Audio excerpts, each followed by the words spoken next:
예수께서 행하신 첫 번째 이적이 요한복음 2장에 기록되어 있는데, 가나의 혼인잔치에서 물로 포도주를 만든 사건이 바로 예수님이 이 땅에 오셔서 첫 번째 행하신 이적이었습니다.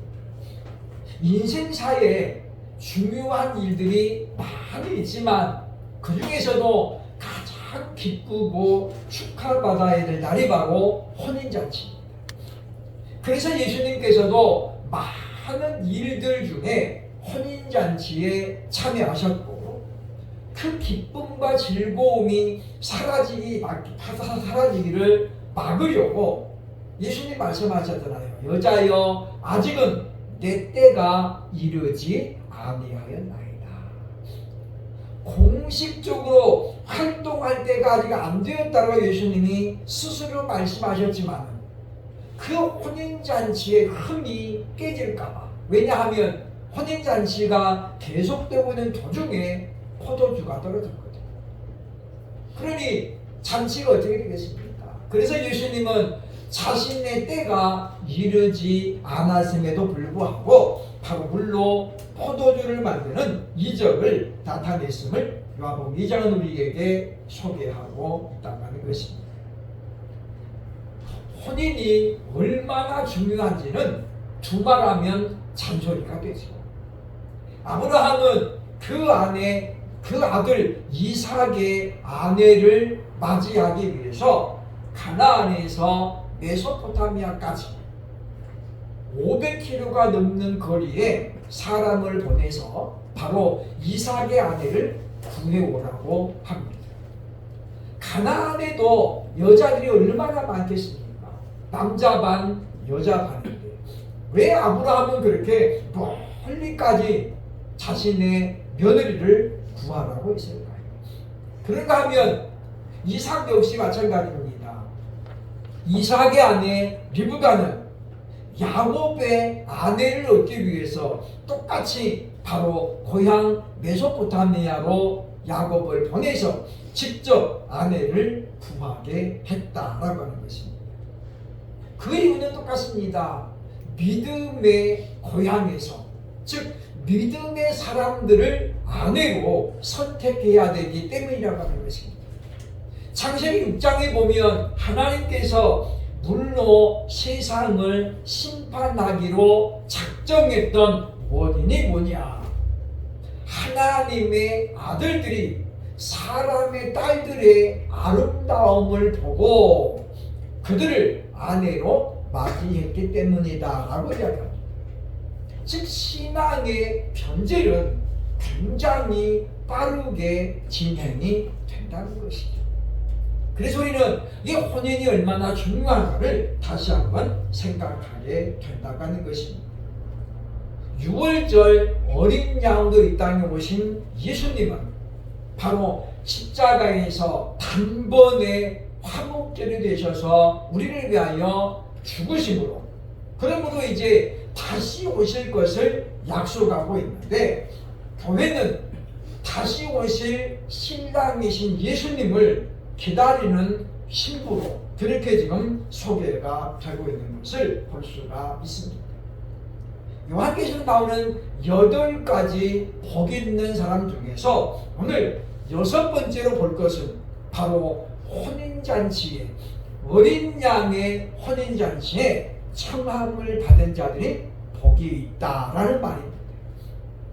그럼 우리는 오늘 시간을 통해서 과연 어떤 사람이 혼인잔치에 청함을 받을 자격이 있는지 함께 살펴보면서 우리도 이제 남은 시간들을 통해서 그런 준비를 할 수 있어야 되겠다라고 하는 것입니다. 청함을 받은 사람은 과연 어떤 사람일까요? 첫째로 오늘 본문 19장 7절에 보면 자신을 아내로 준비한 사람이다 라고 우리에게 말씀하고 있습니다. 7절에 보면 우리가 즐거워하고 크게 기뻐하며 그에게 영광을 돌리세. 어린 양의 혼인 기약이 이르렀고 그의 아내가 자신을 준비하였으므로 라고 말합니다. 여기 보면 그의 아내가 바로 교회죠. 교회. 오늘날 성도들을 말합니다. 그의 아내가 자신을 아내로 준비했다라고 말씀하고 있죠. 그러므로 청함을 받기에 합당한 사람은 어떤 사람이냐면 자신을 그리스도의 신부로 준비하는 사람이라고 말할 수 있다라고 하는 것입니다. 구체적으로 본다면 바로 그 준비는 기름과 등불을 함께 예비하는 사람이라고 말할 수 있습니다. 마태복음 25장에 보면 마태복음 25장 4절에 보면 예수님이 10명의 처녀를 예를 들었거든요. 5명의 지혜로운 처녀가 있고 5명의 어리석은 미련한 처녀가 있다. 그 차이가 뭐냐 이렇게 말합니다. 슬기로운 자들은 그릇에 기름을 담아 등과 함께 가져갔더니 라고 말하죠. 거기 보면 똑같이 등불을 준비했어요. 그러니까 어리석은 여자도 등불을 준비했고 슬기로운 여자도 등불을 준비했는데 문제는 뭐냐면 신랑이 시간이 지나도 안 오는 거예요. 그러니까 등불만 준비한 사람들은 그 등불 안에 기름이 떨어지니까 어떻게 되겠습니까? 불이 꺼지게 됩니다. 슬기로운 처녀는 등과 함께 기름을 예비해가지고 따로 들고 가는 거죠. 그래서 기름이 떨어질 때는 예비한 기름을 부어서 불이 꺼지지 않게 하는 사람이라고 우리에게 알려주고 있다는 것입니다. 그래서 많은 사람이 말합니다. 바로 기름과 등은 뭐를 말하느냐? 성령의 충만함과 열매를 말한다는 거죠. 그러면 구체적으로 우리가 예수님의 신부로 준비하려면 어떤 열매를 우리는 맺어야 할까요? 예수님보다 먼저 오셔서 그리스도 예수를 소개하는 사명을 가졌던 세례요한은 회개에 합당한 열매를 맺으라고 많은 무리들에게 그렇게 가르쳤습니다. 제자들이 물었습니다. 선생님, 과연 회개에 합당한 열매는 무엇입니까?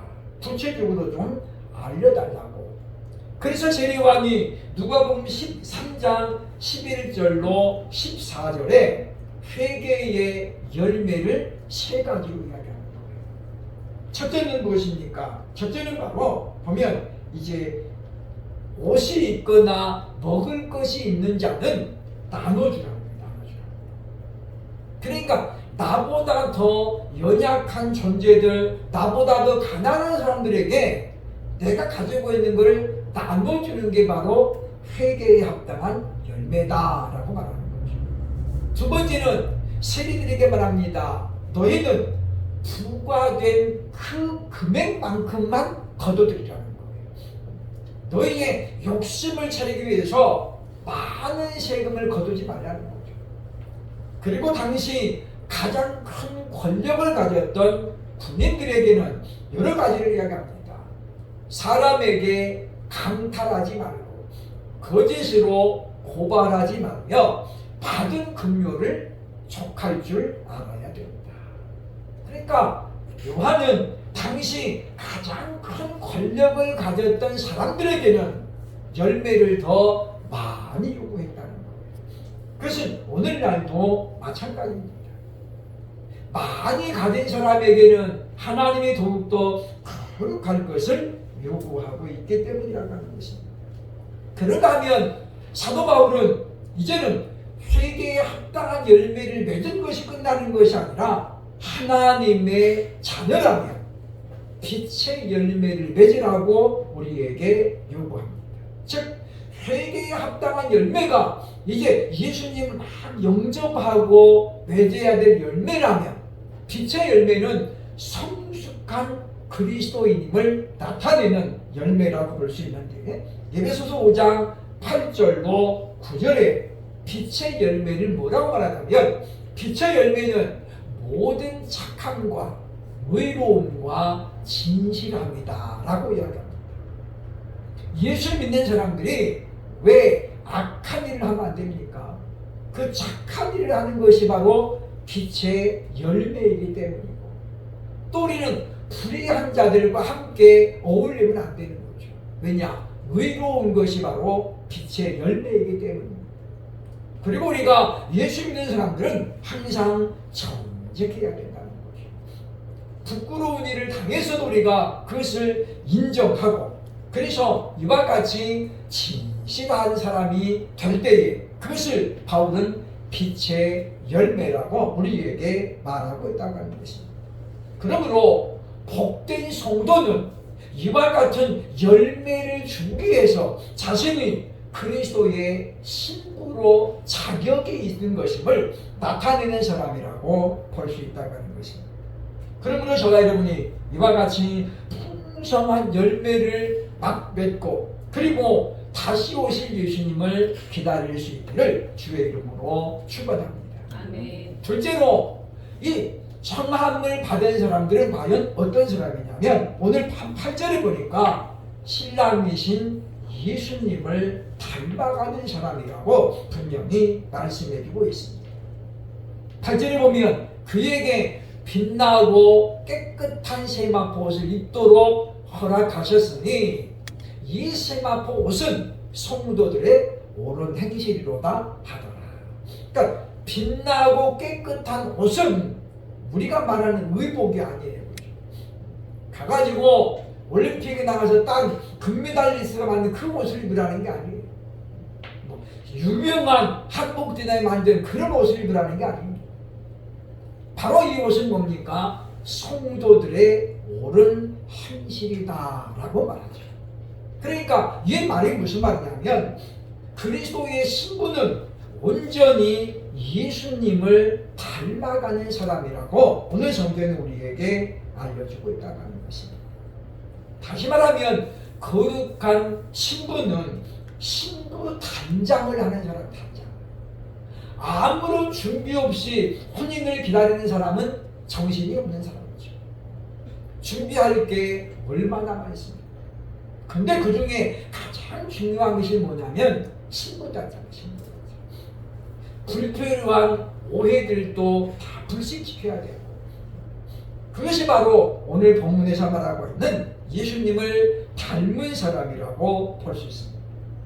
21세기 한국교회는, 그리고 세계교회는 지금 엉뚱한 길로 가고 있는 것이 있는데, 그게 뭐냐면 성화를 소홀히 여기고 있다는 거예요.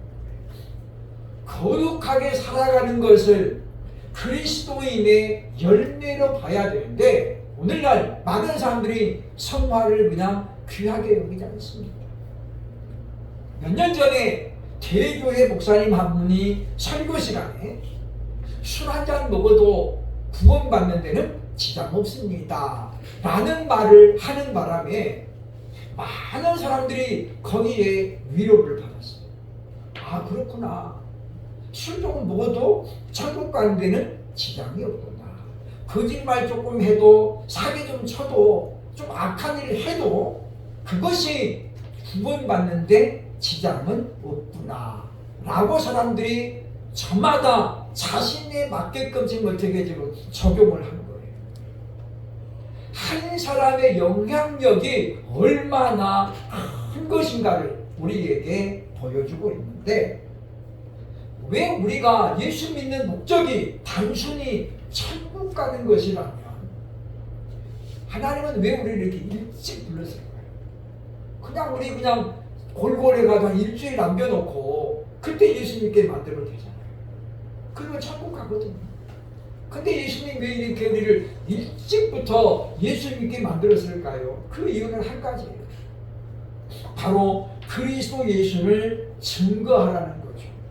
어떻게 해요? 예수님의 사람으로 변화되어서 그것을 사람들에게 알리라는 것입니다. 한국교회가 처음 들어왔을 때는 참 많은 핍박을 받았습니다. 그때는 왜 핍박받았습니까? 예수님처럼 살려고 애썼기 때문입니다. 근데 오늘날은 어떻습니까? 교회가 지금 완전히 난장판이 돼가고 있습니다. 예수님께서 유대인들에게 공격을 당했잖아요. 당시 방화범이요 살인범이었던 바라바를 풀어주고 예수님을 십자가에 못 박으라고 외쳤습니다. 우리는 예수님이 당했던 그 고난의 내용을 보면 예수님은 당시 유대인들에게 방화범보다도 못하는 살인범보다 못한 그런 취급을 당했음을 우리는 기억을 해야 됩니다. 사실 그것이 서글픈 일입니다. 지난주에 고등학생 하나가 초등학생을 유괴해가지고 강제로 끌고 가다가 현행장에서 잡혔습니다. 네, 검찰이 풀어줬습니다. 얘는 학생이니까 도망갈 염려가 없다. 근데 부산의 모 목사님이 지난주에 구속이 됐습니다. 제목이 뭡니까? 도주할 염려가 있다. 10,000명이 넘는 교회, 새벽마다 새벽 예배를 드리고 주일마다 예배를 설교를 하는 그 목사를 도주의 염려가 있다고 해서 지금 감옥에 가둬놨습니다. 어린아이를 유괴하는 유괴범보다도 더 지금 악한 존재로 보고 있다는 거예요. 우리는 그래서 지금 나라 민족을 위해서 이제 다시 기도해야 될 때이고 눈물로 호소해야 될 때입니다. 나아가서 정말 우리가 예수님을 얼마나 지금 닮아가고 있는가에 대해서 다시 한번 심각하게 생각을 해야 되겠다라고 하는 것입니다. 마태복음 28장 19절로 20절 너무나도 유명한 말씀입니다. 예수님의 지상 대명령이죠. 그러므로 너희는 가서 모든 민족을 제자로 삼아 아버지와 아들과 성령의 이름으로 세례를 베풀고, 그 다음에 보면 내가 너희에게 분부한 모든 것을 가르쳐 지키게 하라. 볼지어다 내가 항상 세상 그날까지 너희와 항상 함께 있으리라 하십니다. 여기 말씀에 제자 삼는 것도 중요하고 세례를 주는 것도 중요하고, 그 중에 가장 핵심인 것입니까? 모든 것을 가르쳐 지키게 하라는 말씀입니다. 안 지키면 아무짝에 쓸모없는 거예요. 차라리 모르는 게 낫죠. 근데 우리가 어떻게 해야 우리가 지키게 하겠습니까? 예수님은 그것을 본을 보이라고 말씀하셨잖아요. 그래서 제자들이 발을 먼저 씻기신 다음에 너희도 서로 발을 씻겨주라. 자신에게 온갖 안다꿈을 했던 그런 사람들을 주님이 용서하면서, 그 중에 십자가에 매달린 똑같은 종류의 한 사람이 예수님을 저주할 때도 주님은 그를 용서하셨습니다. 그리고 그 예수님은 제자들에게 말하죠. 너희도 이와 같이 사랑하라. 그런 것처럼 우리가 오늘 가르치는 것으로 끝나버리면 안 됩니다. 지키도록 가르쳐야 된다는 거죠. 다시 말하면 가르치는 사람들이 그만큼 본보기가 되어야 함을 성경은 우리에게 요구합니다. 그 방법은 바로 예수님처럼 우리도 거룩하게 되는 거예요. 우리의 삶의 흔적이 예수님을 닮아가는 그런 곳으로 갈 때에 사람들은 교회를 더 이상 불필요한 존재로 여기지 않을 것입니다. 군사정권에서도 교회는 선불가침으로 여겼습니다. 그래서 데모하는 사람들이 명동성당에 도망을 가면 군인들이 더 이상 경찰들이 추격하지 않았습니다. 지금은 너무나도 지금 세상이 달라지고 있습니다. 말과 행동에서 이제 우리가 좀 더 성숙한 그러한 신앙의 모습을 보일 수 있어야 바로 청함을 받은 사람이 되는 것입니다. 세 번째로 청함을 받는 사람은 어떤 사람인가 하면 본문 9절에 보니까 기록된 사람이라고 우리에게 말합니다. 9절에 보면 천사가 내게 말하기를 기록하라. 어린 양의 혼인잔치에 청함을 받은 자들은 복이 있도다 하고, 또 내게 말하되 이것은 하나님의 참되신 말씀이라 하기로. 여기 보면 기록하라. 그랍손이라면 그랍손 너는 기록하라. 명령어입니다. 무엇을 기록하라는 것이겠습니까? 혼인잔치에 청함을 받은 사람들을 기록하라는 내용입니다. 그리고 말합니다. 이것은 하나님의 참되신 말씀이라. 우리가 예전에 007 시리즈 영화를 보면 거기 보면 어마어마한 파티가 일어나잖아요. 그 파티에 보면 정말 최고의 자동차를 탄 사람들이 들어가는데 반드시 뭘 보여줍니까? 초청장을 가지고 가야 돼요. 초청장을 받은 사람들은 반드시 명단에 그 사람의 이름이 있는가를 확인하고 그리고 들여보냅니다. 오늘 본문에 보면 기록하라는 말은 그 이야기입니다. 왜냐? 청함을 받은 자는 많되 택함을 받은 사람이 적기 때문이라고 성경은 우리에게 그 이유를 설명해 주고 있습니다. 마태복음 22장에 보면 한 왕이 혼인잔치를 열고 사람들을 초대합니다. 그런데 사람들이 여러 가지 핑계를 대면서 나는 손을 샀으니 일을 하러 가야 되고 나는 장가 갔으니 못 가고 등등 여러 가지 핑계를 대면서 못 간다는 거예요. 그래서 왕이 명령드립니다. 예루살렘 네거리 그리고 산 골짜기에 가서 사람들을 데려오라. 그리고 말하죠. 이 집을 채우라고. 그런데 혼인잔치가 막 무르익는데 왕이 이제 순찰을 하잖아요. 근데 그 중에 예복을 입지 않는 사람들이 발견되는 거예요. 그래서 왕은 그들을 모두 무덤에 쫓습니다. 그리고 하는 말이 22장 14절에 나오죠. 청함을 받은 사람은 많되 택함을 받은 사람은 적으니라. 우리가 소명에 대해서 말할 때 제가 효과적인 소명을 이야기했습니다. 우리가 나가서 예수를 믿으세요 라고 외치면 반응은 무엇입니까? 그 중에 어떤 사람은 그 말을 듣고 예수를 믿는 사람도 있지만 안 그런 사람도 있어요. 제가 어제 금요일 날 전도하는데 어떤 아저씨가 이제 지나가다가 전도지를 주면서 예수 믿으세요 그랬더니 받아가고 딱 보더니 기분 나쁘게 그러면서 딱 저한테 더 던지고 가는 거예요. 기분 나쁘게. 아니 화장지 쓰라고 주는 게 왜 기분 나빠? 그건 기분이 안 나빴는데 예수 믿으려고 하는 기분 나쁜 거예요. 그래서 가지고 가다가 돌아와가지고 저한테 그냥 던지더라고요. 에이 기분 나쁘게. 우리가 참 그런 시대를 우리가 지금 살아가고 있는데 우리가 많이 외쳐도 그 음성을 듣고 주께로 오는 사람은 지극히 적다는 걸 우리에게 깨우치는 것입니다. 그러므로 청함을 받은 사람은 어떤 사람이냐면 하나님의 책에 기록된 사람이라는 거예요. 그러면 하나님이 어떤 사람들을 기록해 주겠습니까? 오늘 말씀을 통해 우리가 보았습니다마는 바로 그리스도 예수의 신부로 준비된 자를 하나님은 기록하고 있다라고 하는 것입니다. 참으로 어려운 시대를 우리가 지금 살아갑니다. 예수를 못 믿게 해서 오는 게 아닙니다.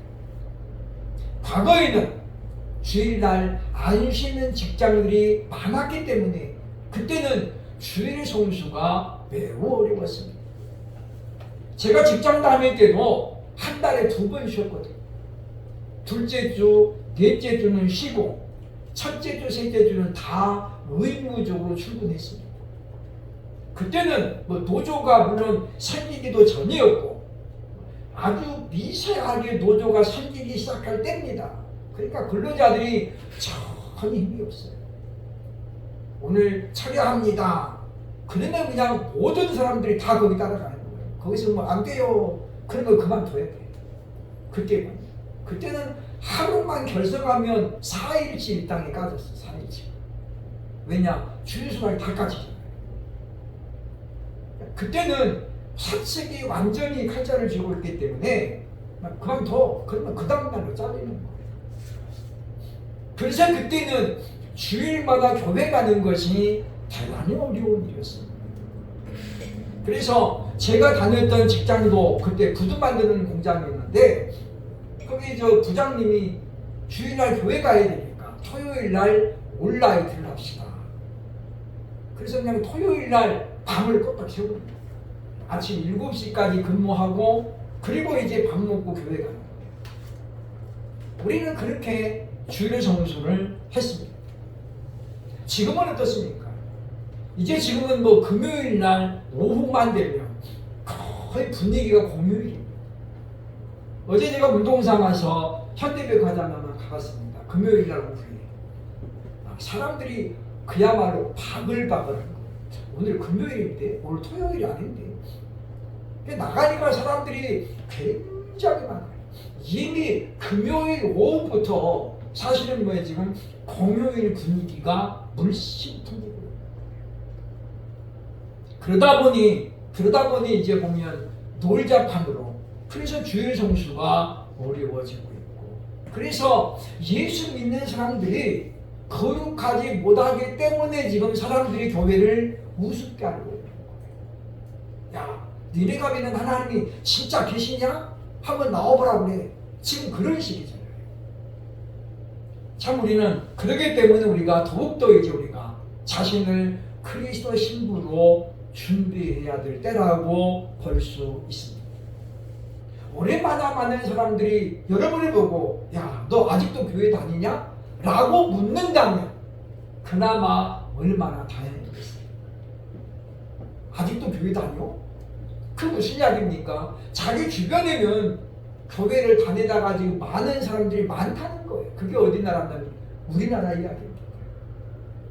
한국교회 1000만 명을 돌파했던 그 위세는 온데간데 사라지고 물론 지금도 뭐 800만 명이라고 말합니다만은 그래도 정확한 통계를 따지면 즉 양다리 걸친 사람 다 빼고 어떤 사람은 여기도 등록해놓고 저기도 등록해놓고 막 세 군데 등록한 사람도 있잖아요. 그런 사람들 다 빼고 약 600만 명이 주일날 교회 간다라고 통계를 이야기합니다. 참 보면 한국교회도 약간 이렇게 거품이 좀 빠져야 돼. 지금도 어떤 사람들은 뭐 1200만 크리스찬 이런 말을 하고 있고 제가 가지고 있는 성경이 이렇게 그런 거 보면 1000만 성도라고 말하는데 그거 다 거짓말이에요. 그렇게 하면 안 되죠. 우리가 좀 어느 정도 솔직해져야 돼요. 그렇게 뭐 1000만 명이라고 불려가지고 좋을 게 뭐 있습니까? 지금 하나도 좋을 게 없어요. 본이 안 되잖아요. 작년인가 우리 보면 참 우리 광화문에서 집회할 때 제가 갔었습니다만은 그들이 노린 게 목표가 뭐냐면 200만 명이었어요. 그러나 200만 명은 안 됐습니다. 1000만 크리스찬인데 5명 중에 1명만 모여도 200만인데 근데 현실적으로 200만이 안 모였거든요. 그러나 한국교회가 지금 600만 명이라고 볼 때에 150만 명은 엄청나게 많이 모인 겁니다. 사람들은 해야지 야 니네 무슨 200만 모인다면서 200만 안 됐잖아. 조롱하기 시작합니다. 우리는 바로 이런 현실을 보면서 다시 우리가 교회의 권위를 높일 수 있는 방법이 무엇인가? 예수님을 닮아가는 거룩한 성도가 되는 것입니다. 그러므로 저와 여러분이 거룩한 행실을 통해서 누군가가 우리를 보고 야 그래도 저 사람들은 좀 다르더라. 제가 초등학교 동창회에 한 40년 만에 제가 갔던 적이 있습니다.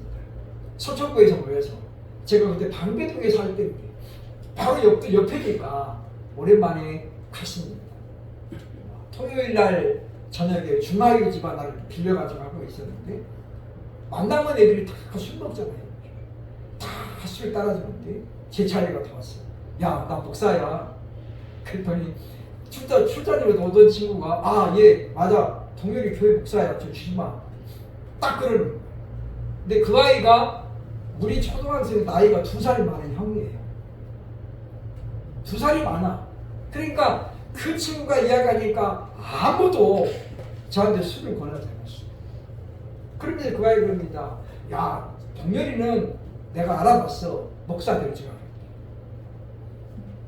무슨 이야기입니까? 뭐 제가 제자를 하는 게 아니라 저는 초등학교 때 참 열심히 교회 다녔습니다. 우리 집에서 교회까지 좀 거리가 멀어도 비가 와도 가고 눈이 와가지고 꼴짝에 빠져도 가고. 그래서 저희 아버님이 그랬대요. 하루는 눈이 엄청 많이 와가지고 허리까지 이렇게 자는데 우리 아버지가 그랬답니다. 야, 오늘도 교회 가는지 한번 보자. 그랬더니 제가 아침 먹고 교회 가더라고요. 근데 논하고 길하고 이게 물통 물 가는 데가 구별이 안 돼. 눈이 많아가지고 가다가 빠지는 거예요.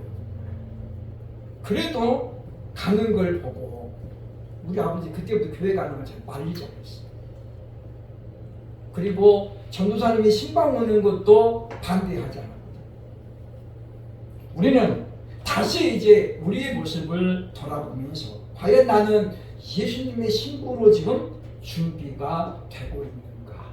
뭘로 준비함을 나타내고 있습니까? 우리는 회개에 합당한 열매도 맺어야 되고 빛의 열매를 맺으면서 저와 여러분이 혼인잔치에 다 같이 기쁨으로 초청을 받아 그 자리에서 만날 수 있기를 주의 이름으로 축원합니다. 아멘.